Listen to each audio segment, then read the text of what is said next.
हो सरकार सभी प्रणाम करते हुए सभी सत्संग भाई बहनों को राम को मेरा राम राम साहब। राम राम साहब। आज की ये सत्संग नानी जी की 14वीं निमंत्रित होने जा रही है। तो आप शांति रखो। परिवार के लोग नानी जी का आशीर्वाद लेना चाहते हो तो बड़े शांति से ज्ञान सुनने की कोशिश करो। पहले ही स्टार्ट से ऐसे मंगल को हम 12 दिन तक बोल चुके हैं, तो भी एक मंगल के माध्यम से ही संगत की शुरुआत करना चाह रहा हूँ, तो बड़े ध्यान से सुनिए। दीन दीन सोहंस भाग विष सब पालिया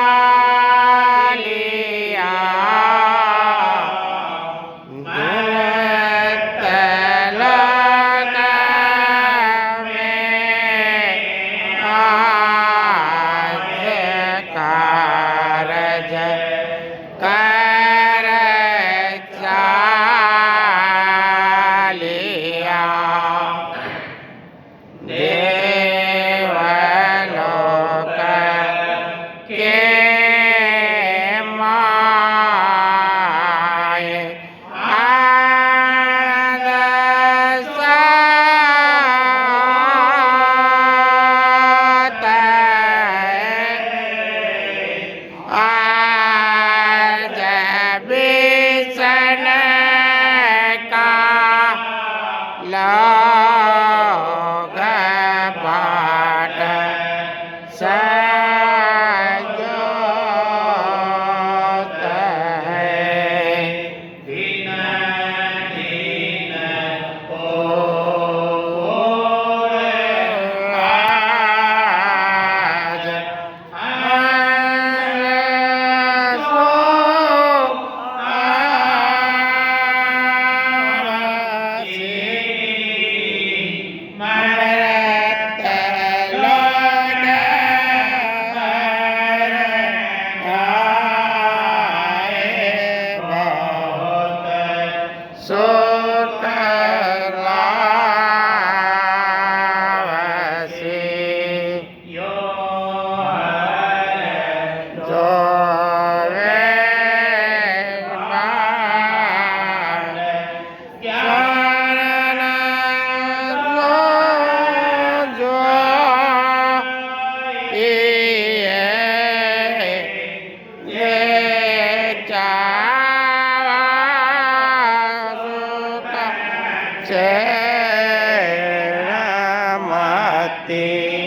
की अंतर विधि किस तरीके से की जाती है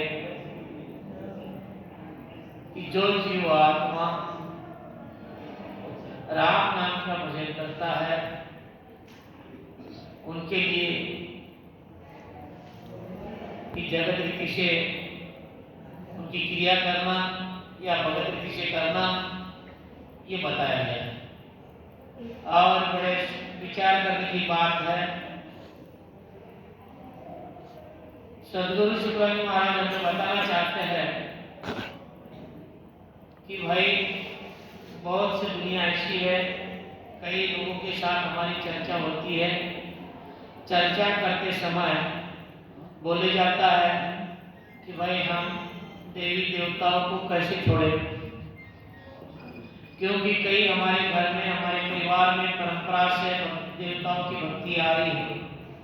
अगर देवी देवता को अगर हम छोड़ दे तो देवी देवता हमारे पर कोप करेंगे। इसके बारे में ही सदगुरु सुखराम महाराज बताना चाहते हैं कि देवी देवता कोप करते हैं या चाहते हैं। जो भी राम भजन करता है, और राम भजन किसके लिए करना चाहते हैं, क्योंकि आज तक के हम लोगों ने राम राम किया ही नहीं, तो इसलिए हमें 84 लाख योनि भुगतनी पड़ी। कैसे भुगतनी पड़ी? पाप करो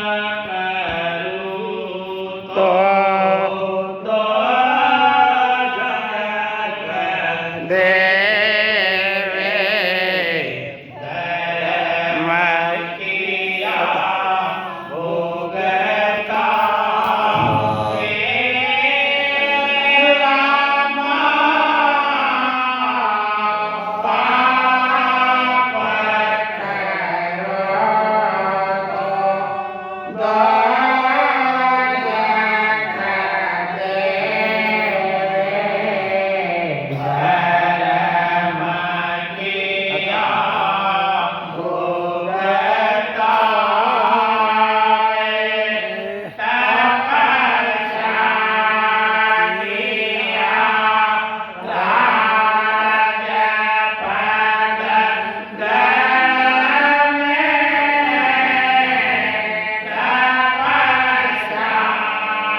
एक ही बार नहीं, हम कई बार मनुष्य जन्म में आ चुके हैं, और ये मनुष्य जीवन में आके कभी हमने राम नाम का स्मरण किया ही नहीं।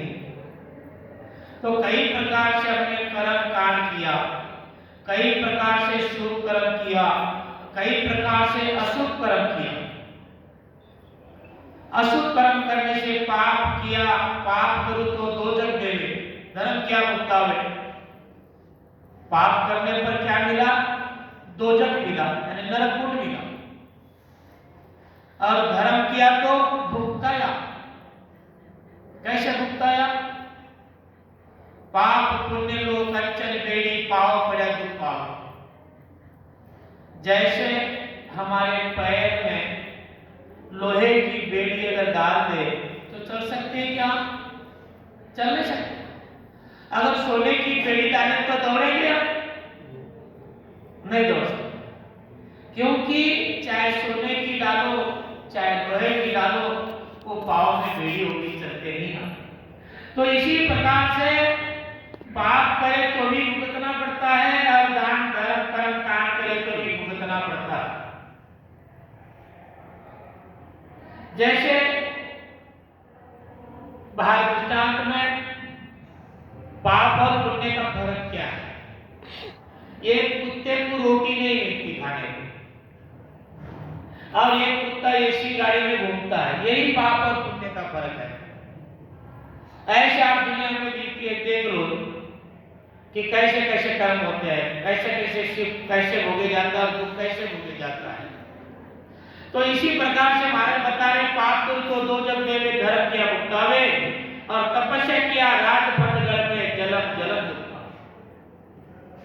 यानी चाहे कितने भी शुभ अशुभ कर्म करो तो हमें भुगतना ही पड़ता है। तो इसीलिए संत बताते हैं अगर कोई राम राम अगर भजन कर लेता है तो कोई हमारे ऊपर देवी देवता कोप नहीं करते, उलट राजी होते हैं। कैसे राजी होते हैं? अभी इस मंगल में के माध्यम बताया गया महाराज ने कि भाई दिन दिन सोहंस भाग विशेष पालिया और मर्त लोक में आए कारज कर चालिया।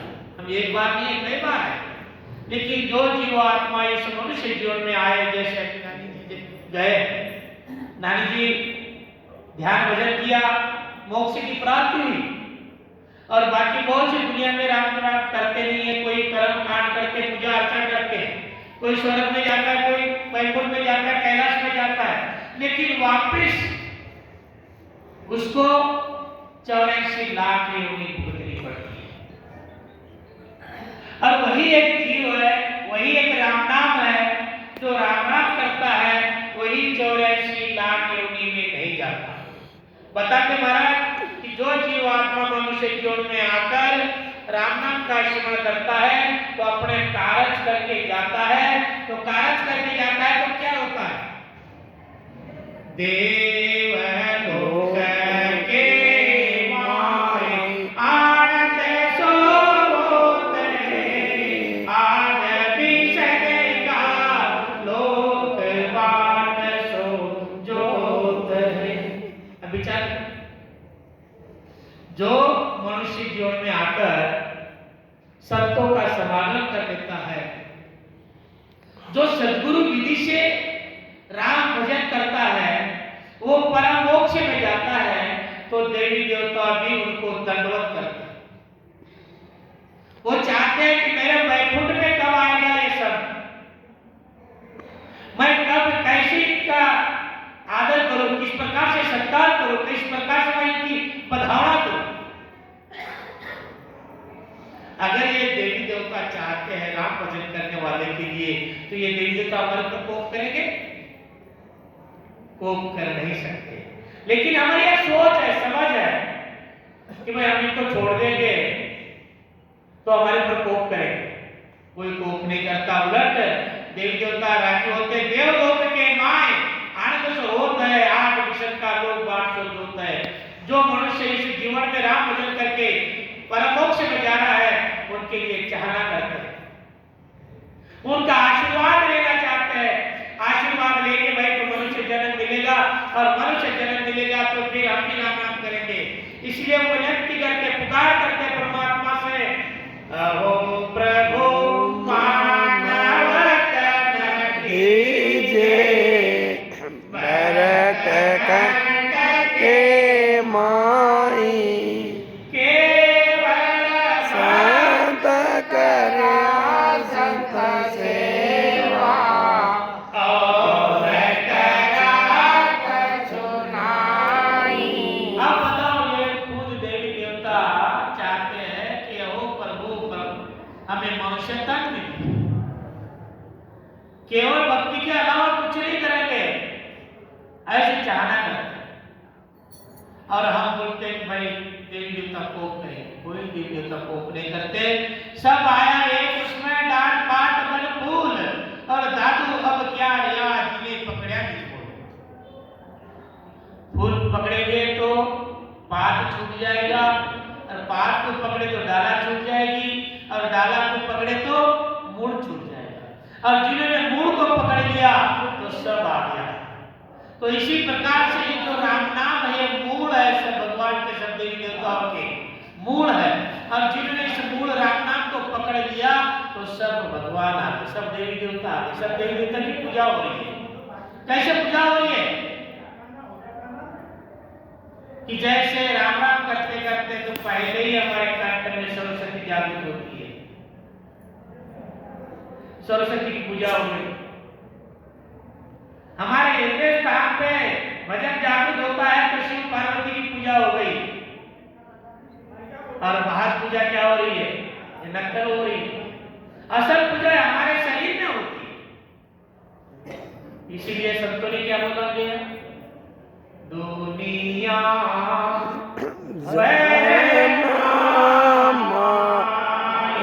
बुलाई दुनिया बरे में माए बुलाई को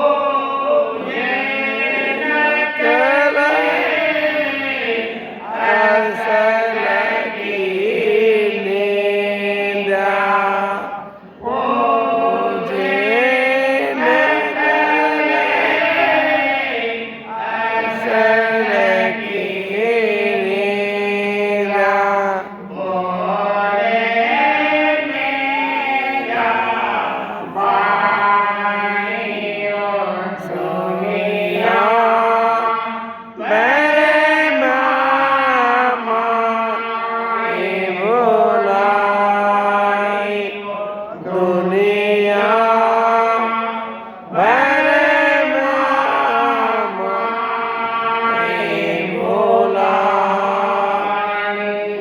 इसलिए महाराज जो बताना चाहते हैं कि ये जो दुनिया है ये जगत है, ये भ्रम में पड़ी हुई है।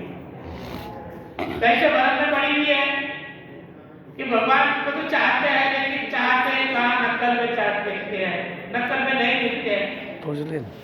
जैसे सर्पण मान सुजन को जावे असल नाग को मारे। जब नाग पंचमी के दिन नाग देवताओं की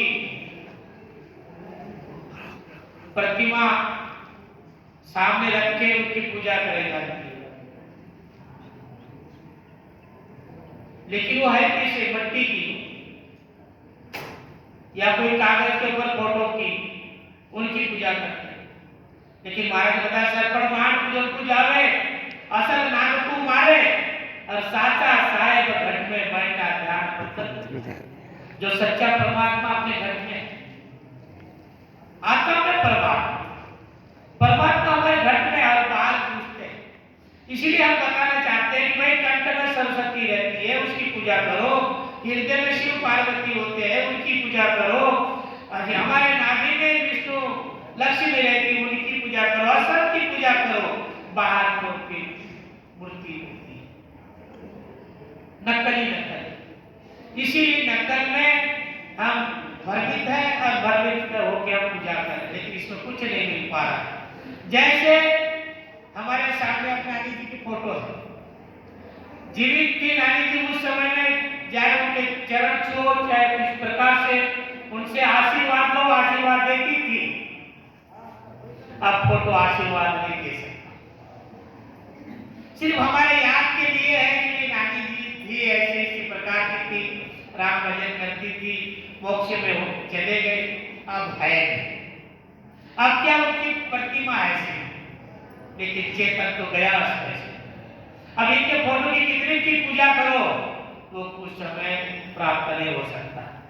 इसी प्रकार से देवी देवता तो है नहीं ऐसे नहीं बोलता, है देवी देवता, लेकिन हमारा जो शरीर है, जैसे गाय के अंदर 33 कोटि देवी देवता बताते हैं, इसी प्रकार से हमारे अंदर ही 33 कोटि देवी देवता ही नहीं, हमारे अंदर शिव ब्रह्म चिदानंद ब्रह्म पार ब्रह्म ऐसे हम, ये भी हमारे अंदर ही है, लेकिन हम अंदर घूमते हैं, बाहर घूमते हैं। इसी प्रकार से बताते हैं कि अपने अंदर चाहोगे, अपने अंदर देखोगे तो पूरा आशीर्वाद मिलेगा, और आशीर्वाद मिलके हम भी उस देश में जा सकते हैं राम भजन करना, क्योंकि वो सभी देवी देवता राम भजन करना चाहते हैं, राम भजन के लिए मांग करते हैं।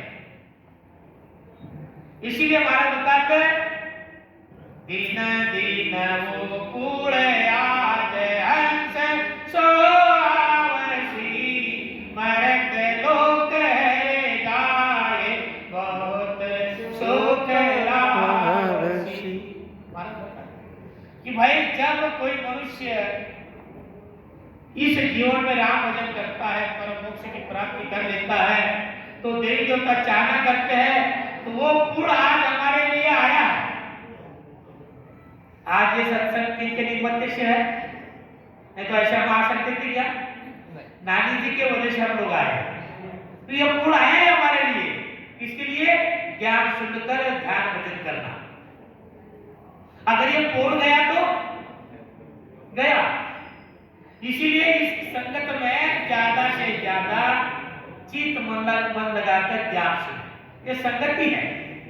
जैसा संग वैसा रंग, जैसा संग करोगे वैसा रंग लगेगा। और रंग लगते लगते महाराज बता दिया, सत्संगत पल की बलि ऐसी बहुगुण जो युग युग में सुख राम कहे शेष गुणा पर बहुत बड़ी विचार करने की बात। ये कौन सी सत्संग है भाई, जो पल भर की सत्संगत हमारा जन्म मरण मिटा देती है? इसके लिए छोटा सा दृष्टांत है, वो भी इतिहास है, भागवत में का इतिहास है। विश्वामित्र जी को वशिष्ठ मुनि ने विश्वामित्र जी को एक पल की सत्संग दी थी, क्योंकि विश्वामित्र ने गुरु भेंट में 30,000 साल की तपस्या भेंट दी। गुरु मान दिया था। जब गुरु मान लिए भाई जो अपन ने तपस्या की है, तो गुरु महाराज का आदि जो अपनी जो प्रॉपर्टी है जो कमाया अपन ने, तो वो अपन अपने गुरु महाराज को दे दिया। लेकिन वो उसमें से कामना रखता है, हर इंसान कामना रखता है, तो वही देंगे तो कुछ मिलेगा, तो मिलेगा ही मिलेगा। तो उन्होंने क्या किया, तो एक पल भर की सत्संग दी। अब पल भर की सत्संग देने से इनके अंदर ऐसी घृणा तैयार हुई। बोले तो गजब किया। बोले गुरु महाराज आपने न्याय नहीं किया। जो मैंने 60,000 साल की तपस्या की और उनमें से आपको मैंने 30,000 साल की तपस्या भेज दी, और आपने सिर्फ पल भर की सत्संग दिया आपने। ये तो बोले अन्याय। अरे बोले विश्वामित्र जी, मुझे तो मैंने जो दिया ना, मैंने जो तुझको दिया वो साधारण नहीं है। वो तेरे 30,000 नहीं 60,000 साल से भी ज्यादा है। बोले ऐसे कैसे? बोले चलो न्याय करने चलो क्या। बोले कहाँ चलना है? चल। तो डायरेक्ट उन्होंने अपने भगवान के पास गया। बोले हमारा न्याय करो। बोले क्या न्याय करना? बोले मैंने 30,000 साल की तपस्या को भेज दी और इन्होंने मुझे पल भर की सत्संग।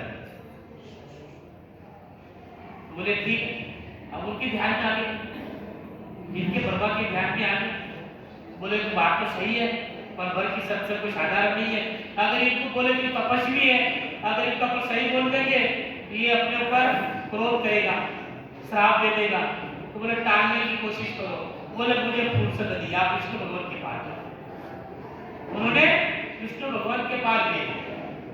विष्णु भगवान को बोले गया, बोले ऐसा ऐसा हमारा निर्णय है, आप न्याय करो। बोले हमें ब्रह्म भगवान ने भेजा है। बात विश्वामित्र जी की सही है। अगर अपन बोलेंगे कि अब कोप करेगा तो इससे बोला अपन भी टाल, ये भी ब्रह्मा ने भी टाल के अपने घर भेजा गया बोले। तो इन्होंने क्या किया? बोले शिव भगवान के पास जाओ, आपका निर्णय वो करेगा।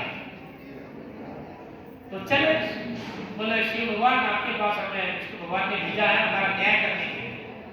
तो बोले इन्होंने ऐसा ऐसा 60,000 साल में से 30,000 साल की तपस्या मैंने भेज दी और इन्होंने मुझे पल भर की सत्संग। बात तो सही है, वशिष्ठ जी की सही बोले तो ये तो बोले श्राप दे दे। अपन भी टालेंगे, बोले इन्होंने टाला, बोले विष्णु भगवान बोले अपन भी टालेंगे, बोले लेकिन सही जगह भेजेंगे इसको। बोले एक काम करो, मुझे फुर्सत नहीं है।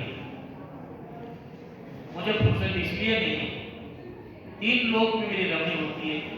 मैं जब ध्यान लगा के जो बैठा हूँ, मैं समाधि की अवस्था में देखते रहता कौन किसका समय आ गया। इसलिए बोले मेरी निगाह उसमें रहती है, मुझे फुर्सत नहीं है। तो आप बोले ऐसा करो, शेषनाग के पास चले जाओ और शेषनाग बोले आपका न्याय करेगा। ठीक है, शेषनाग के पास चले गए। शेषनाग को बताया गया, बोले महाराज जी ऐसी ऐसी बात है, शिव भगवान ने भिजा दिया। बोले ठीक है, आपका निर्णय हो जाएगा, लेकिन मेरे सर के ऊपर जो बोझ है, बोले ये बोझ तो आप संभालोगे ना, तो ही मुझे फुर्सत मिलेगी, तो ही मैं आपका न्याय कर सकूंगा, नहीं तो न्याय नहीं करूंगा। बोले इतना बड़ा बोझ मैं कैसे संभालूंगा? बोले तपस्वी हो आप, तपस्वी तो आप संभाल पाओगे? तो बोले इसको संभालो। नहीं बोले, अरे बोले आपके पास है तपस्या है, बल है, लगाओ। बोला है मेरे पास 30,000 का बल लगा, तो 30,000 का बल सृष्टि को लगाए और सर मुंडी नीचे किया शेष भगवान ने, लेकिन वो बोला, अरे बोले मैं दबने लग गया, दबने लग गया। बोले ठीक है और भी लगाओ। बोले इनको दे दिया, मैं वापस ले लो।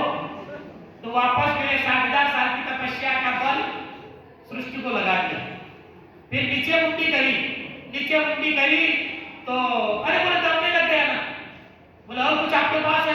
अब क्या? बोले 60,000 साल की तपस्या लगा दिया, कुछ फर्क नहीं गिरा, इन्होंने क्या पल भर की तो दिया सत्संग, और लगा के तो देखो। बोले जब उन्होंने लगा के देखा, क्या देखा? पल भर की सत्संग लगा के देखा तो पृथ्वी अधर। बोले अब बोले न्याय करो ना। कभी भी मूर्खता जैसी बात करता है। अब पृथ्वी है क्या? देखता है तो ऊपर, बोले ऊपर कैसी है, किसके भरोसे है? बोले यही तो तेरे पल भर की सत्संग का तो पराक्रम है। 60,000 साल में कुछ नहीं हुआ और ये पल भर की सत्संग लगा दिए तो बोले ऊपर पृथ्वी अधर हो गई है। ये कौन सा पल है?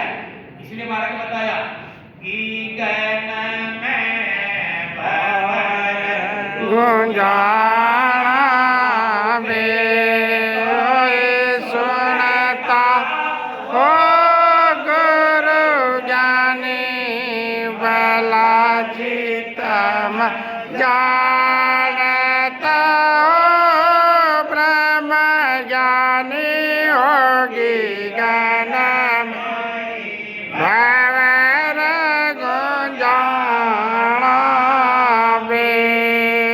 ये पराक्रम किसका है? यही तो पल भर की सत्संग का पराक्रम है। जो ब्रह्मांड के ऊपर गर्जना हो रही है राम नाम की, जो आवाजें चलती है रात दिन 24 घंटे, यही पल भर की सत्संग का पराक्रम है। तो पल भर की सत्संग क्या है? वो कौन सा पल भर का सत्संग है कि जो संतों के सामने जाके वेद से भजन करता है, जो भेद से भजन करके अपने अंदर जो संग किया है, किसका संग किया? चित मन लिव वीर का संग किया। इनके संगत से अपने अंदर 6 कमल पूरब के 6 कमल पश्चिम के पार होते हैं और इनमें से पल भर जो बोले जाता है भेद दिया जाता है शिष्य को भेद दिया जाता है। क्या बोले जाता है भाई? क्या करने के लिए? और कुछ ढेर सारा पुराण बात के बताता है क्या? नहीं, क्या बोलता है? सुमरन सिर्फ राम राम करो, राम राम। राम बोलने में कितना देर लगती है? यही तो सत्य शब्द है, इसका ही तो सत्य करना है। यही सत्संग, इस जो राम नाम है वो सत्य है, इसके अपने अंदर संग करो। जो हमारे अंदर उसका पराक्रम अपने अंदर प्रकट होता है। इसलिए महाराज बताते हैं कि वो गुण आज हमारा सबके लिए आ चुका है। जैसे नानी जी का आया और हमारे बहुत हमारे सत्संगियों के अंदर आया हुआ है और ऐसा ही सबके आने वाला है और आएगा। लेकिन जो संत समागम करेगा, जो अपना समर्पित जो होगा, उसके अंदर ये गति आ जाएगी, आने वाली है और उसके लिए सब देवी देवता राजी हो जाएंगे, बड़े खुश होंगे। ऐसे खुश होंगे कि वो कहेंगे अरे वाह, हमने तो कई प्रकार से इन लोगों को रोकने के लिए 3 लोग की रचना की है, लेकिन ये बड़ा चतुर है, संतों का समागम करके परमात्मा के दरबार में जा रहा है। वो कुल आज ही ये सत्संग में आ चुका है, और जो समझ जाए तो समझ जाए भैया, नहीं तो फिर सुनना ही सुनना है, सुनने से काम नहीं चलता। पुराण सुन कुल क्रिया, संतो पुराण सुन कुल क्रिया।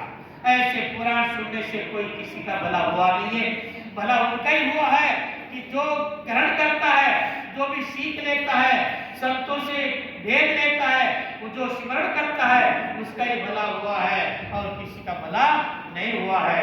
इसलिए महाराज बताते हैं, यूं है जो वे पाठ ज्ञान सुन जो ये जाओ सुख चैन मति कोई रोइए।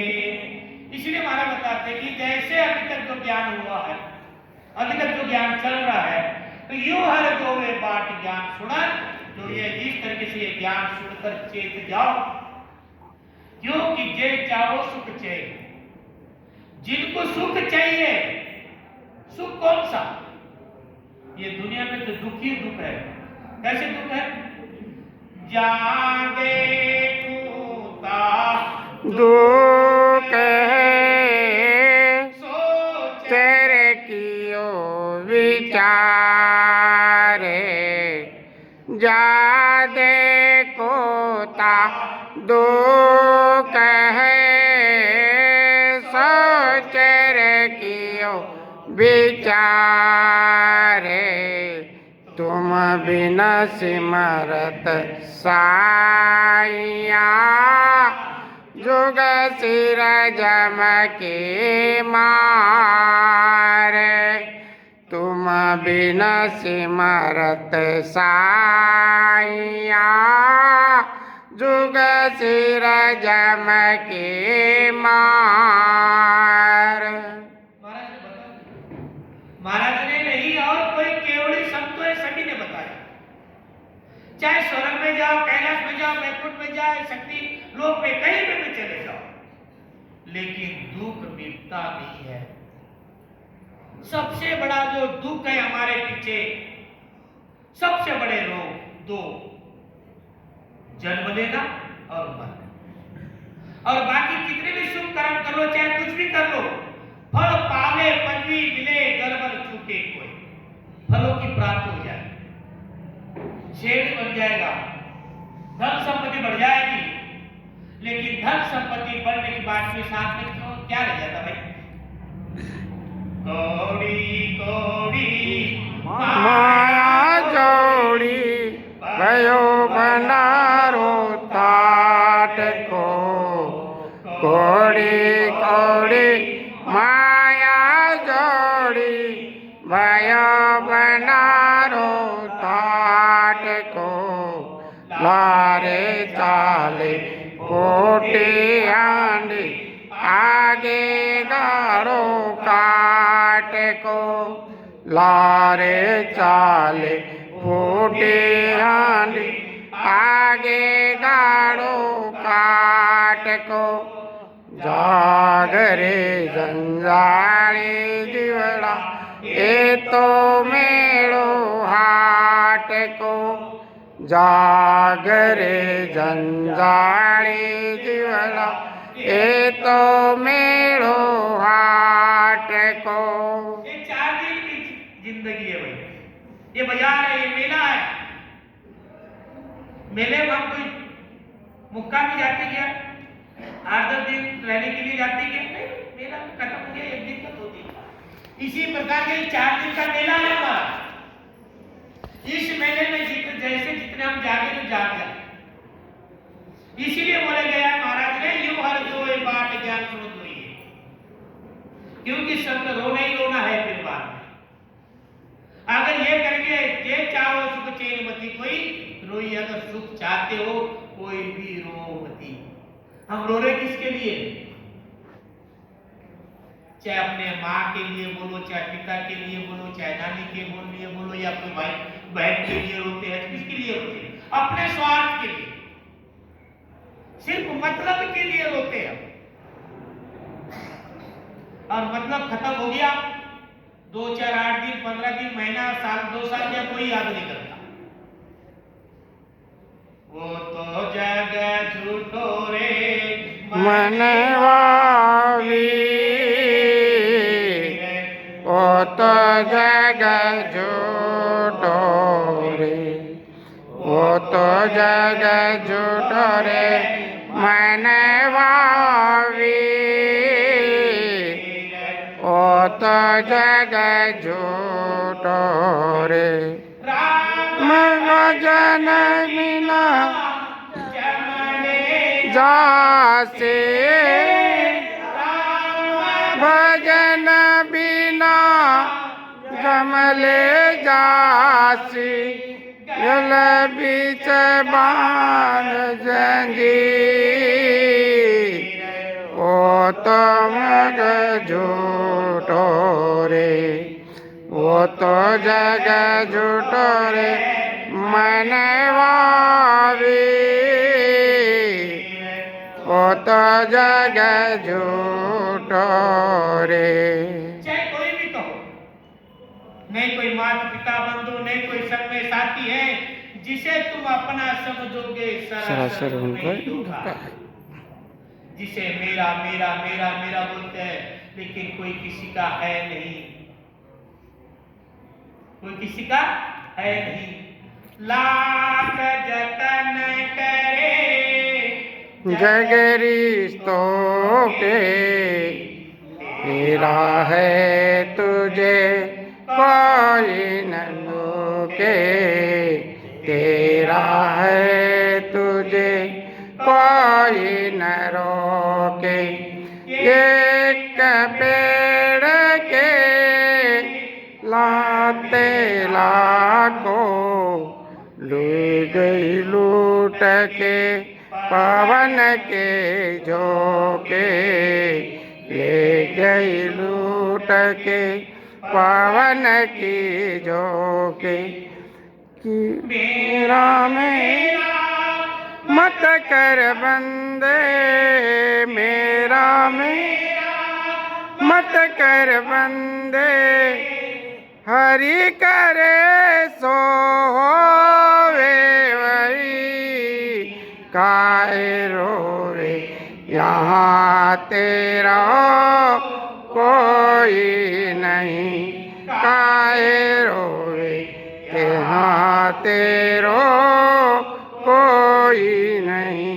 किसी को सुनाए, किसी को सुनाए, किसी को सुनाए यहाँ कोई नहीं, काहे रोवे यहाँ तेरो कोई नहीं, काहे रोवे यहाँ तेरो कोई नहीं। अब बताइए कौन किसी का है?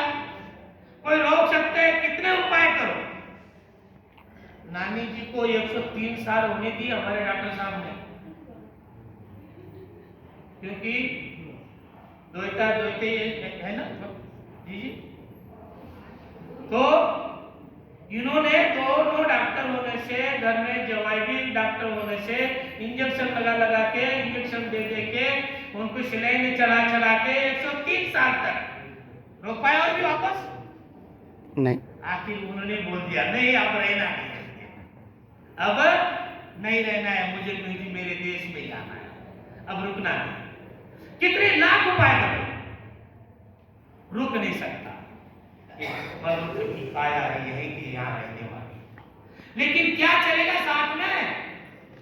किया कर्म चलेगा साथे, धक्का बोझ दिखाएगा। जो हमने कर्म करेंगे वही साथ में आएगा और कोई साथ में नहीं आएगा। इसी प्रकार से महाराज ने बताया, रोया जमता दूत दौड़िया औसी, धर्मराय के द्वार घेर ले जाओ। अगर हम रोना धोना शुरू करते हैं ना, विशेष बात यह है जो जीव आत्मा इस शरीर भजन करके, बात उनकी हो रही है, जो जीव आत्मा भजन करके अपना शरीर छोड़ता है तो परमात्मा के दरबार में जाता है, तो परमात्मा के दरबार में जाता है तो जिसमें अपने रास्ते लगते हैं, स्वर्ग लगता है, वैकुंठ लगता है, कैलाश लगता है, ऐसे रास्ते से जाते हैं तो सब देवी देवता उनको रोकना चाहते हैं, उनकी महिमा करना चाहते हैं, उनका चरण छूना चाहते हैं। क्यों? कि भाई ये मौका हमें भी मिले, हमें भी मनुष्य तन मिले और हम भी भजन करके परम पद में जाए। इनके लिए बहुत तरसते हैं भगवान देवी देवता, लेकिन वो जीव आत्मा रुकता नहीं, अपने देश में जाता है और ऐसे करते करते देवी देवता उनको रोकते हैं। बात वो होती है कि ऐसे करते करते महाराज बताते हैं कि अगर उनको उनके लिए स्वार्थ के लिए अगर आप रोते हो तो उस जीव को रोक देते हैं, जो जाते हैं ना, जाते जाते जीवों को रोक देते।